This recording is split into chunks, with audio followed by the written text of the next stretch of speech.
welcome to another First Impressions video brought to you by MMO Play. Start taking a look at a free-to-play game called Mythos. This is a fantasy-style game, very traditional MMO feeling.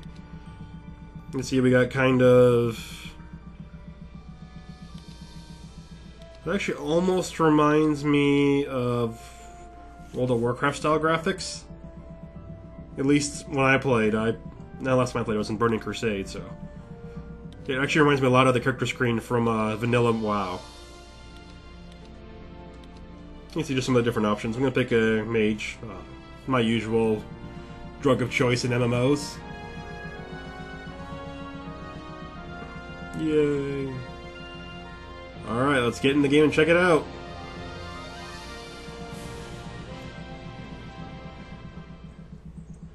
Now we do a bit of a forced intro here, nothing we can do about this. This is a very action RPG feeling game. It feels a lot like the Diablo series games, you know, Path of Exile or Torchlight, all kinds of action RPGs nowadays. So we do have the isometric view. I believe we can change views, which we'll see eventually. I'm going to just swap things around. I'd rather have my potions towards the back so I don't use them unless I need them, and then put my spells up front. You also see I can bind left click and right click, a lot like action RPGs. So right now my left click is just melee attack. It's also a click to move, and I can make it another spell if I want, which I'm going to eventually make it my single target spell. Right click is going to kind of cast that cone in front of me. Not a huge radius, it looks bigger than it is, but plenty for taking out one or two monsters at a time. Although at this level, just smack with my stick. So this game does remind me a lot of if a Diablo-style game was an MMO. I know Diablo 3 really isn't quite an MMO, it doesn't have an open world. It's a 4-player multiplayer game.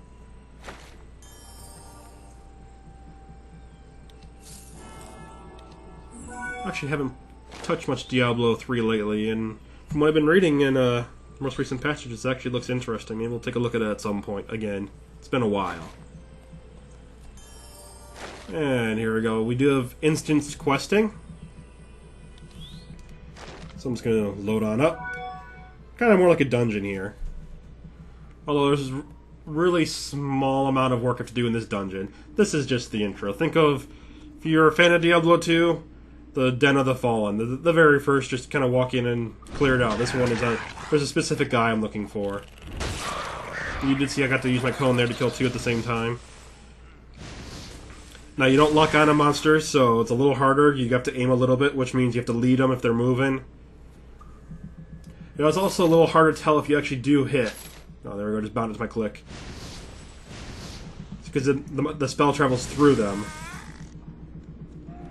That is one of the things I remember from older action RPGs, is a lot of times it was almost impossible to hit a moving target. Oh, there we go, he was sorted out real quick. You do see we do have to play inventory Tetris like action RPGs usually do. Just got a bigger inventory than some of the other ones did. Alright, let's head back to town now. Going back to Tristram. Oh, wrong game. Just kidding. Actually kind of resembles Tristram a little bit. And again, if I were making a game of this genre, I'd probably be silly not to copy a little bit. I'm trying real hard, but I just can't help it. There is no cow level. Click it. Aww. I remember that being the thing in Diablo 1. You'd click the cow outside of Tristram over and over again, and it's a cow. There is no cow level. So you can see we do use traditional quest indicators right here. Exclamation point and question mark. Nice and universal, so everyone, even new players, know what's going on.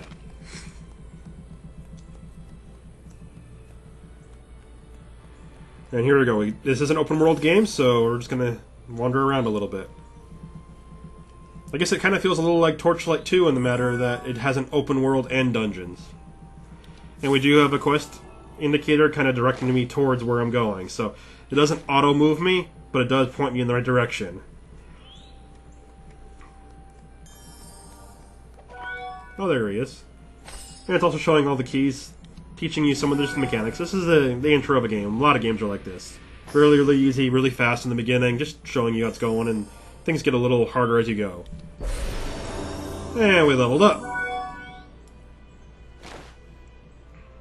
So I can equip this. Oh no, I probably shouldn't equip this, because I'm supposed to be breaking it. There we go. This is part of the crafting system in the game. Looks like we're heading southeast-ish. You also see we got little tooltips right there I can click on. And just get rid of those. Sometimes I always can't help but think, well, why are these in so many games? It's really obvious, but then I forget I've been gaming for, oh no, decades now. Crap. So, I can only imagine that the first time I played an RPG, I probably was nice to get some hints like this. Thinking of the days when I played Dark Age at Camelot, and I felt so lost at first, or heck, when I played Diablo 1 in high school. Yeah, my age is showing. Alright, let's head this way. You can see, there we go, we can change our camera view. So we can go from isometric to third person. I think we can even go to first person, but I'm going to stick with third person for a little while. Kind of over the shoulder view. Oh, no, we're back to isometric. I'm not quite sure how to bring out the window, but mess with it a little bit. There we go. That also now means we can camera pan, and there we go, dealt with the monster. If you like the game, check it out. It's available for free. If you like the content, stay tuned to more videos from MMO Play. Thanks for watching, and yeah, I like third person.